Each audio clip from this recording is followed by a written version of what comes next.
Olá! Vamos iniciar o capítulo 10.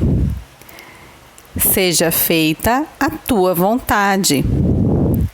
O Homo Bios possui instinto. O Homo Sapiens possui vontades. Na oração do Pai Nosso, Jesus quebrou paradigmas, dissecou a solidão de Deus e aliviou os temores humanos, revelando que o ser mais poderoso do universo é simplesmente um pai carente de afeto. Esfacelou qualquer divisão ao inferir que esse pai não é apenas pai dos judeus e dos cristãos, mas pai de toda a humanidade. Jesus disse que esse Pai está nos céus, próximo para nos ouvir e distante o bastante para não nos controlar. Afirmou também que Deus tem reações psíquicas muito semelhantes às de qualquer mortal. Assim como nós, ele se preocupa com o próprio nome e aprecia elogios. Foi mais longe ainda ao dizer que Deus possui um reino, mas estilhaçou nossos conceitos ao mostrar que o desejo desse rei é diferente de todo rei humano ou líder político. Deus não quer controlar, dominar ou constranger o ser humano, mas sim libertá-lo de dentro para fora. Quer ensiná-lo a ser rei de si mesmo, líder do teatro da sua mente. É por isso que Jesus disse: conhecereis a verdade e a verdade vos libertará, que está lá no Evangelho de João. Continuando sua oração, Jesus fala de uma palavra aparentemente simples que possui grande significado: vontade. Antes de entrar especificamente nesse pensamento, preciso tecer alguns comentários sobre a vontade como fenômeno psicológico. A vontade representa a capacidade de escolha, de corrigir rotas, de definir metas. A capacidade de escolha, por sua vez, é fruto da consciência. Nietzsche defendeu a tese de que o mundo se constitui de vontade e poder. A construção das mais variadas vontades constitui o cerne do tecido social. Quem elabora vontades e consegue as ferramentas para materializá-las ocupa espaço, conquista terrenos, seja no campo financeiro, social ou intelectual. Ou seja, quem tem a vontade, mas vai lá também e faz, conquista, não só fica no campo das vontades, Há vontades construtivas e destrutivas. A vontade é diferente do instinto, que a gente vê no reino animal. O instinto representa uma pulsão biológica direcionada à sobrevivência, como a fome, a sede, o procriar. A vontade já é uma construção intelectual e emocional. A vontade é fruto da inteligência, o instinto da carga genética. Por que nossa espécie é tão complexa e complicada? Porque nossas vontades convivem com nossos instintos. O homem intelectual convive com o homem animal, São os nossos defeitos que a gente vai lapidando, Chamo de Homo Bios nosso lado instintivo e de Homo Sapiens a nossa face pensante.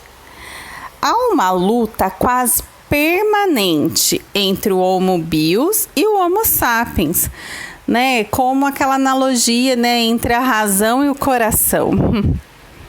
Quando o primeiro prevalece, que é o Homo Bios, que ele define que é um instinto, sobre o segundo, que é a vontade, ele potencializa esses instintos, levando o ser humano a cometer atrocidades inimagináveis, né? Agir por impulsos, como guerras, vinganças, discriminações, competição predatória, assassinatos. Mas quando o Homo sapiens prevalece sobre o Homo bios, algo fenomenal ocorre. Ele aprende a se colocar no lugar dos outros, né? Ele já pensa antes de agir. Se doa, se entrega, protege, se solidariza, apoia, elogia. Quem só vive para si e sempre coloca as suas próprias necessidades em primeiro lugar é instintivo, tem um lado animal ainda dominante, ainda que possua status de intelectual e títulos acadêmicos. A multidão... aqui tem um outro subtítulo. Conclusões inquietantes. A multidão mal respirava ao ouvir as palavras do mestre dos mestres.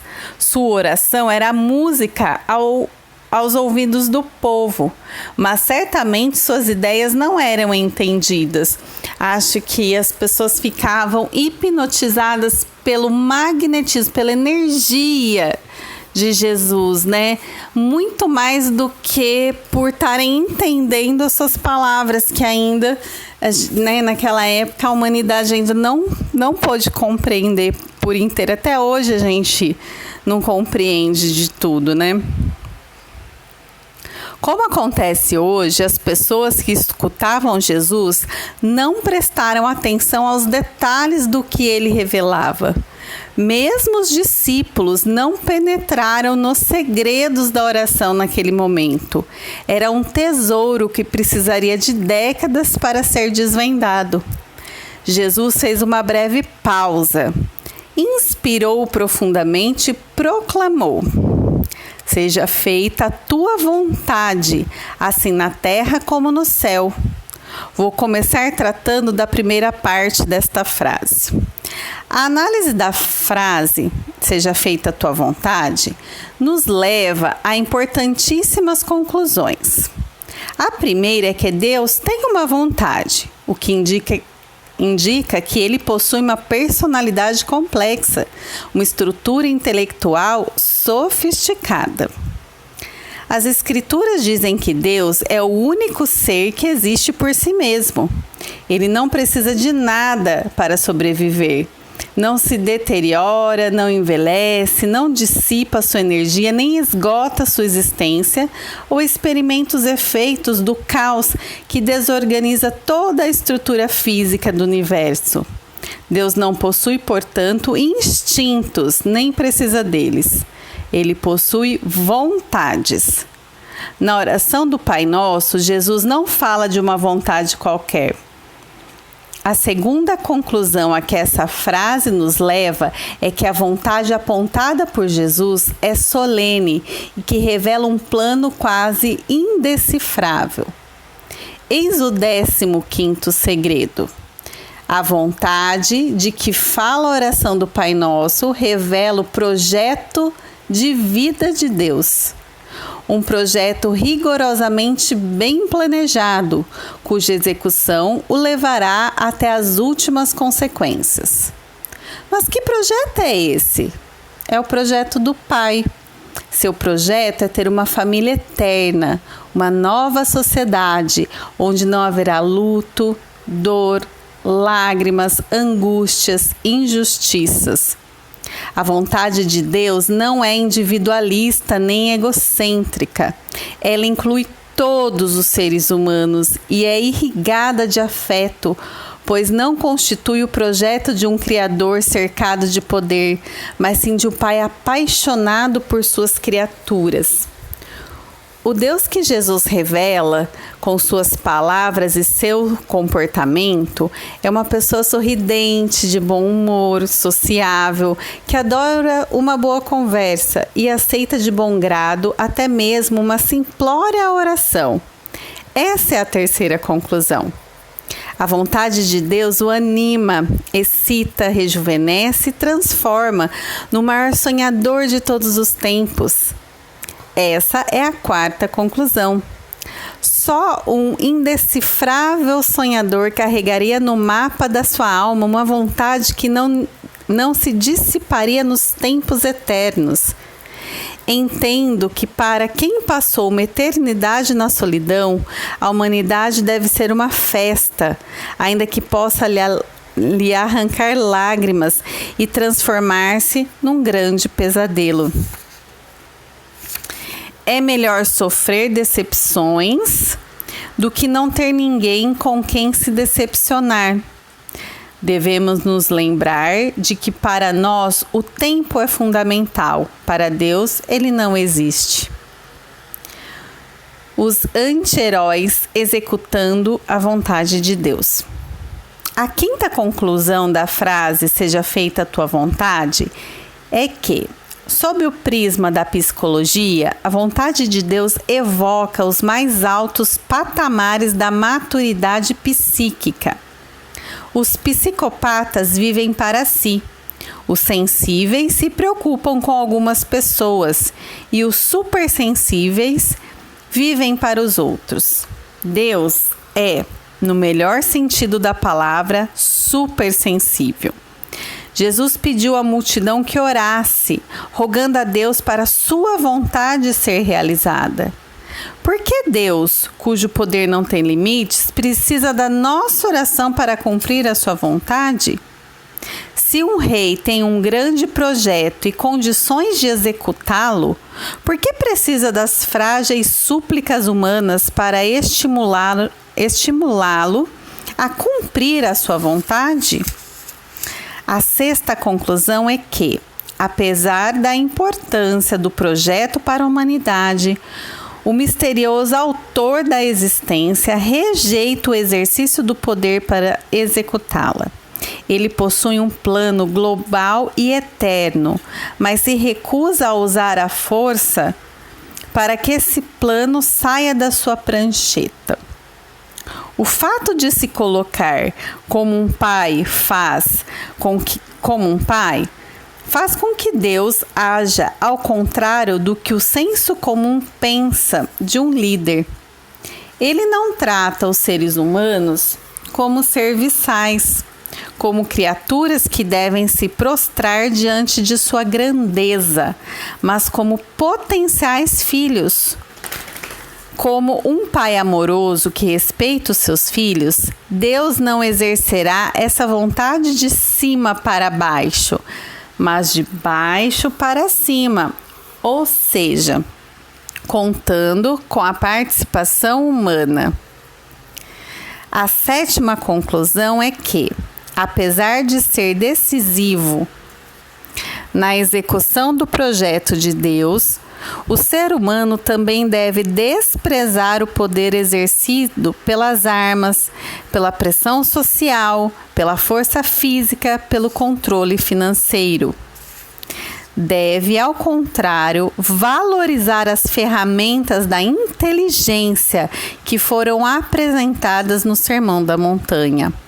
Essas ferramentas se contrapõem ao ensinamento milenar das civilizações. Elas não constroem gigantes, mas anti-heróis. Para a sociedade individualista e agressiva, esses anti-heróis são fracos e tolos, mas para o Senhor do Universo são verdadeiramente os fortes, felizes e bem-aventurados. São os anti-heróis que cumprem a vontade do mais misterioso dos seres, Deus. São os que não se escondem atrás de sua maquiagem de falsa perfeição. Que Deus é esse que esfacela conceitos e inverte nossos valores? Procurando intimidade como o ofegante procura o ar. Um dos maiores erros da teologia foi a formação de uma classe de especialistas em Deus, que não se apoiaram nos alicerces da humanidade. Que não se apoiaram nos alicerces da humildade. Humildade vem da palavra grega humus, que é a camada mais fértil do solo. Sem a humildade, a mente não fertiliza as ideias, não abre o leque da inteligência para descobrir o novo. Alguns técnicos em Deus consideraram Jesus o mais herético dos seres. Não era possível que na pele de um miserável de Nazaré, um maltrapilho social, se escondessem os tesouros da sabedoria. Ao longo das eras, achando que estavam servindo a Deus, alguns técnicos em teologia, usando sua cartilha de heresias, subjugaram pessoas, sufocaram ideias, calaram vozes. Infectados pelo orgulho, esqueceram-se de ser pequenos aprendizes. Apesar de termos produzido milhões de livros, ainda somos crianças mergulhadas num universo de mistérios. Sabemos muito pouco do quase nada. Quem perde a capacidade de aprender torna-se intelectualmente estéril. Sabemos pouquíssimo sobre a personalidade humana, menos ainda sobre a personalidade de Deus. Mas se ele afirmou que é um pai, no mínimo deseja que os humanos ousem conhecê-lo, desvendá-lo. Qualquer pai sabe que, se duas pessoas não se conhecem em maior profundidade, a relação será artificial. Quase 2 bilhões de pessoas repetem as palavras do Pai Nosso, mas poucas agem como se Deus fosse realmente um pai cujo relacionamento deve ser íntimo, aberto, afetivo e até questionador. Para muitos, esse pai é despersonalizado, não tem um mundo a ser descoberto. Parece um Deus que exige uma servidão e um respeito algemados pelas correntes do medo. Mas o Deus do Pai Nosso, na realidade, estimula-nos a indagá-lo e a romper o artificialismo religioso. Por isso, toda oração está no imperativo. Santificado seja o teu nome. Venha a nós o teu reino. Faça-se a tua vontade. Dá-nos o pão de cada dia. Nessa oração, Deus parece procurar intimidade com o ser humano, como o ofegante procura o ar.